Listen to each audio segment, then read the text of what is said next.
School में fees नहीं आ रही तो आप क्या करोगे? हवन मत करो, कराएंगे करो। जब स्कूल में फीस नहीं आ रही तो आपको पेरेंट्स को कॉल करना पड़ेगा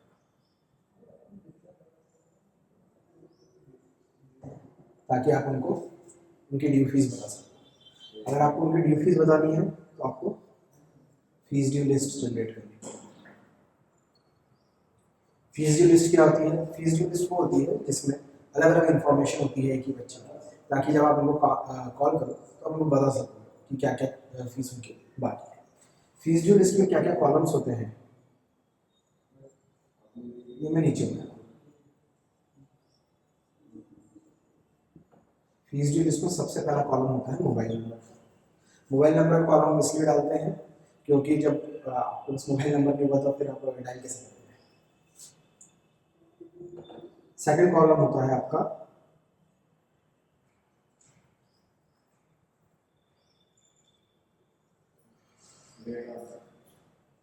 फादर्स नेम। फादर्स नेम का कॉलम आप कॉल करोगे तो आपको सबसे पहले तो ये कंफर्म करना पड़ेगा कि सही जगह कॉल लगा है कि नहीं। मोस्टली जो होते हैं वो फादर कॉल उठाते हैं तो आपने उनका नाम लेके पूछ लिया कि आपका सही जगह कॉल लगा है कि नहीं। तीसरा कॉलम होता है फीस ड्यू लिस्ट में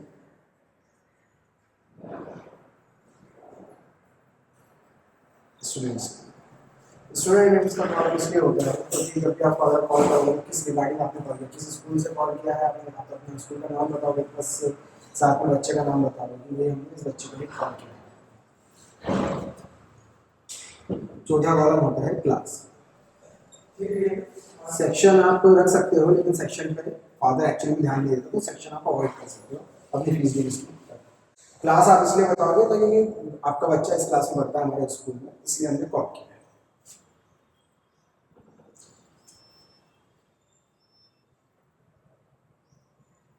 पांचवा कॉलम, अब सीधे आप मुद्दे की बात पर आओगे। Total dues. आप बोलोगे कि आपके इस बच्चे के लिए जो इस क्लास में पढ़ता है हमने उनकी इतनी फीस बाकी है, हमने इसलिए कॉल किया। इसके बाद पेरेंट अलग अलग बातें कर सकता है। अगर वो ये पूछ रहा है कि भाई हमारी इतनी फीस कैसे बाकी है तो आप उनको बताते हो कि आपकी टोटल फीस इतनी है, अभी तक आप टोटल इतना पे कर चुके हैं। ये आपका छठा और सातवां।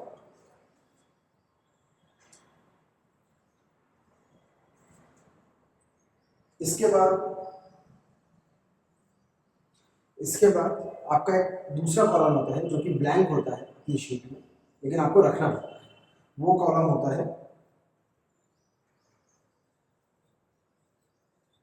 नेक्स्ट डे एंड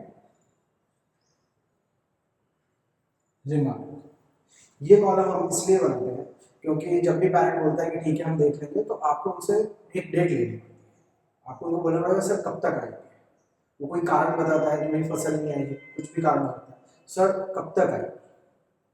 हो सकता है कि उनको लगे कि भाई आप थोड़ा प्रेशर बना रहे हैं, लेकिन अगर आपको उनसे नेक्स्ट डेट नहीं रही तो आपको नहीं पता रहेगा कि आपको उनको कब फॉलो अप करना है।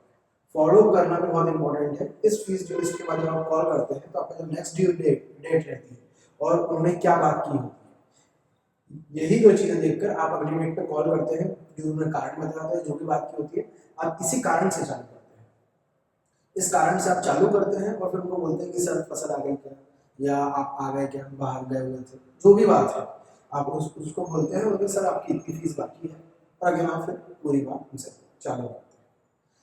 हो सकता है कि आपके यहाँ जैसे 500 बच्चे हैं, 300 बच्चे हैं, 150 बच्चे हैं, कितने बच्चे सकते हैं, 1000 बच्चे हैं। जब भी आप कॉल करेंगे तो सारे के सारे पेरेंट्स आपको फीस जमा करने जाएंगे, ऐसा नहीं होगा। लेकिन अगर आपके पहले 30% या पहले 50% पेरेंट्स फीस जमा करने आ रहे थे या 60% जमा करने आ रहे थे तो आपका कलेक्शन बढ़ेगा। कलेक्शन बढ़ेगा तो अल्टीमेटली आपको फायदा होगा। तो ये चीज़ आपको करनी ही पड़ती है। ये लिस्ट बनाने के बहुत सारे तरीके होते हैं। सबसे पहले तो स्टूडेंट का फीस स्ट्रक्चर बनता है जो कि आप साल के शुरू में ही बनाते हैं, इनफैक्ट साल चालू होने से पहले ही बनाते हैं।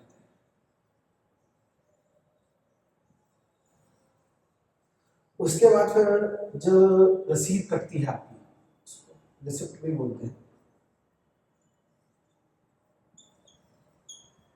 फिर रिसिप्ट, इन दोनों चीज़ों को देखने के बाद ड्यूज की लिस्ट मिलती है, जिसके कॉलम्स मैंने आपको यहाँ पर बताने हैं। जब आप स्टूडेंट का फीस स्ट्रक्चर देखते हैं, रिसिप्ट्स कितनी कटी है ये देखते हैं। अगर आप पेपर या रजिस्टर से काम कर रहे हैं तो ये आपको ड्यू लिस्ट बनाने में हो सकता है, मतलब 1000 बच्चे 500 बच्चे हैं तो आपको हो सकता है कि 1 हफ्ता लग जाए। यही काम अगर आप एक्सेल से करेंगे तो आपका 1 से 2 दिन में काम कंप्लीट हो जाएगा। और यही काम आप अगर ट्रायंगल से करेंगे तो ये काम आपका 20 से 30 सेकंड के अंदर कंप्लीट हो जाएगा।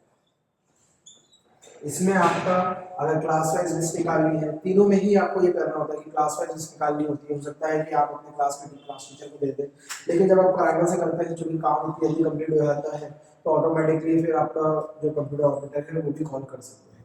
तो क्लास वाइज लिस्ट निकालना है आपको या किसी और तरीके से लिस्ट निकालना है, सिर्फ उन बच्चों की लिस्ट निकालना है जिनकी एक अमाउंट से ज़्यादा फीस बाकी है, क्योंकि अगर किसी टाइम में बहुत कम पैसे बाकी हैं फिर भी आप उनके ऊपर कॉल का टाइम वेस्ट कर रहे हैं तो कोई मतलब की बात नहीं रहती।